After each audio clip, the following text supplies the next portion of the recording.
वो 31 दिसंबर की रात थी। अशोक अपने कमरे में बैठकर अपने दोस्तों के फोन का इंतजार कर रहा था, क्योंकि उसे अपने दोस्तों के साथ न्यू ईयर पार्टी में जाना था। अचानक अशोक के मोबाइल की घंटी बज उठी। फोन उसके दोस्त रवि का था। अशोक ने फोन रिसीव कर लिया।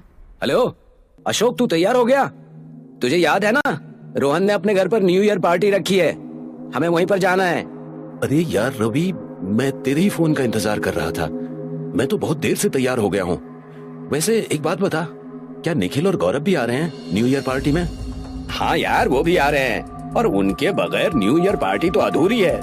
धमाल तो वो दोनों ही करते हैं। तू एक काम कर, तू रोहन के घर पर निकल, हम लोग तुझे वहीं पर मिलेंगे। ठीक है। इतना कहकर अशोक ने फोन रख दिया और वो घर से निकल गया। रोहन की पार्टी में अशोक के वहाँ बहुत सारे दोस्त आए थे। पार्टी बहुत बढ़िया थी, सबने बहुत एंजॉय किया। पार्टी में गौरव और रवि ने बहुत ड्रिंक कर लिया। वो गाड़ी ड्राइव करने की स्थिति में नहीं थे, तो अशोक ने सोचा कि उन दोनों को घर छोड़ देता हूँ, फिर अपने घर चला जाऊंगा। अशोक अपने दोस्तों को लेकर पार्टी से बाहर निकल गया। रात के करीब 2 बज रहे थे। कोई रिक्शा वाला या टैक्सी नहीं मिल रही थी, तो वो लोग चलते चलते बहुत दूर निकल गए, लेकिन उन्हें फिर भी कोई रिक्शा या टैक्सी नहीं मिली। अशोक ने सोचा कि कैब बुला लेता हूँ, और फिर अशोक ने कैब बुक कर दी।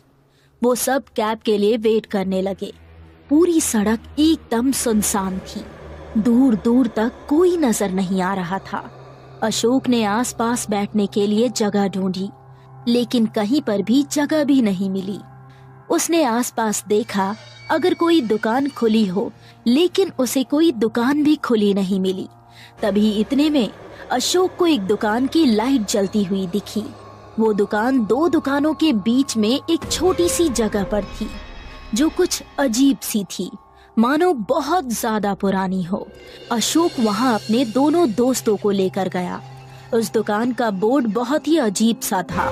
उस दुकान के बोर्ड के 2 आखिरी सिरे पर 2 अजीब से मुख बने हुए थे, और उन मुख पर सींग भी बने हुए थे, मानो कोई शैतान का मुख हो। उस बोर्ड पर लिखा हुआ था शापित बस्ती।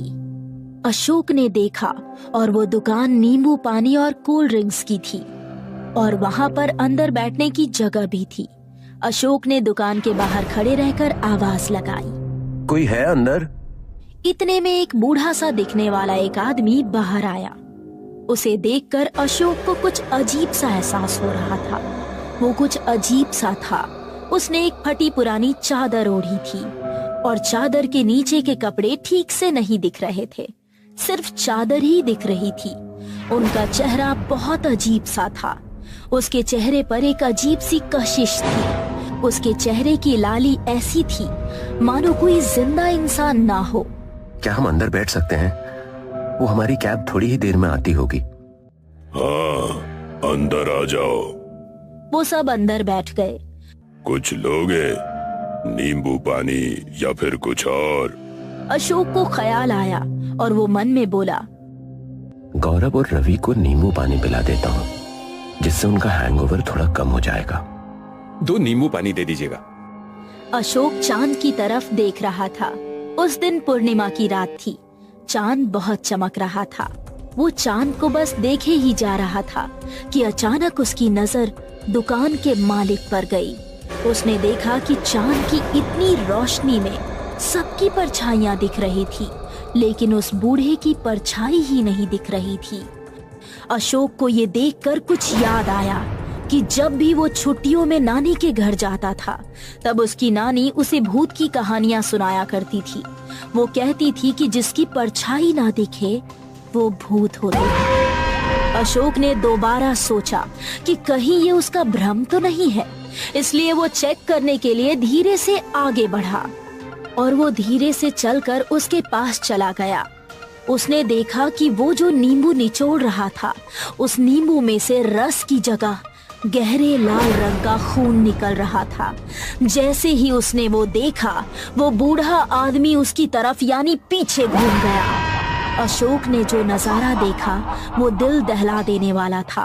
उसने देखा कि उसका चेहरा और पूरा शरीर ऐसा हो गया था मानो इस दुनिया के बाहर का प्राणी हो।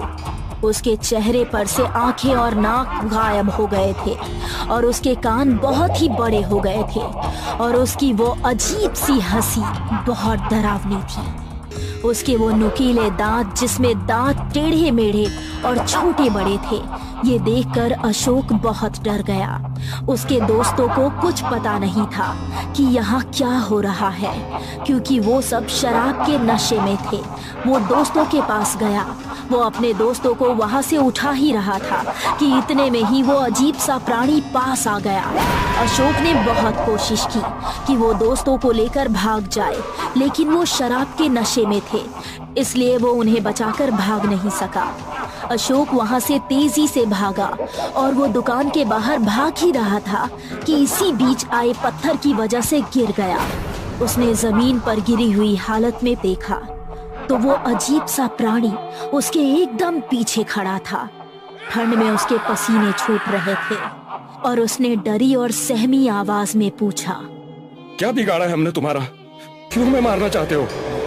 इस जगह को गौर से देखो। क्या यहाँ पर तुम्हें दूर दूर तक इंसान नजर आते हैं? बेवकूफ आदमी, शहर से निकलकर तू मौत की बस्ती में आ गया है। इस जगह को शापित बस्ती कहते हैं। बहुत सालों पहले यहाँ पर एक छोटी सी बस्ती हुआ करती थी। तुम्हारे ही जैसे शहर के नौजवान यहाँ पर बस्ती तुड़वाकर बिल्डिंग बनाने के लिए आए, मगर हम बस्ती वालों ने उनकी बात मानने से इनकार कर दिया और फिर एक दिन उन हरामजादों ने बस्ती को आग लगा दी और सब के सब मारे गए। तब से हम सब की आत्माएं इसी जगह पर रहती हैं और ये पूरा इलाका हमारा है और हमारा ही रहेगा। हम यहाँ पर किसी भी इंसान की शक्ल तक देखना पसंद नहीं करते और जो भी यहाँ पर आता है वो जिंदा बचकर वापस नहीं जाता, वो भी हम में ही शामिल हो जाता है, मतलब मर जाता है। और इस इलाके में आने से लोग दिन तक में घबराते हैं और तुम लोग रात में चले आए। अचानक वहां पर कैब आ गई। अशोक जल्दी से भागता हुआ कैब में चढ़ गया। जितना तेज हो सके उतना तेज चलाओ। अशोक बहुत डरा हुआ था। यहाँ कैसे फंस गए साहब? ये पूरा इलाका तो डरावने इलाके के नाम से मशहूर है। तो अच्छा हुआ मेरी नजर आप पर पड़ गई, वरना मैं तो खुद यहाँ पर आने से कतराता हूँ। आप इतने डरे हुए क्यों हैं? और किसको देखकर चिल्ला रहे थे? ये सुनकर अशोक के रोंगटे खड़े हो गए। मतलब वो बूढ़ा आदमी सिर्फ अशोक को ही दिख रहा था, कैब ड्राइवर को नहीं। वो मेरे दोस्त अभी भी वहाँ पर हैं। कोई फायदा नहीं साहब, आप जिंदा बच गए, शुक्र मनाइए। अब आपके दोस्त आपको कभी नहीं मिलेंगे। इस जगह पर लोगों के गायब होने की घटनाएं होती रहती हैं और जो यहाँ पर एक बार लापता हो जाता है वो फिर कभी नहीं मिलता साहब। ये सुनकर अशोक वहीं बेहोश हो गया और फिर सीधा अपने घर पर ही उठा। उसे बहुत दिन तक तेज बुखार रहा। इस घटना के बाद अशोक के दोस्त यानी गौरव और रवि कभी नहीं मिले। वो आज तक लापता है।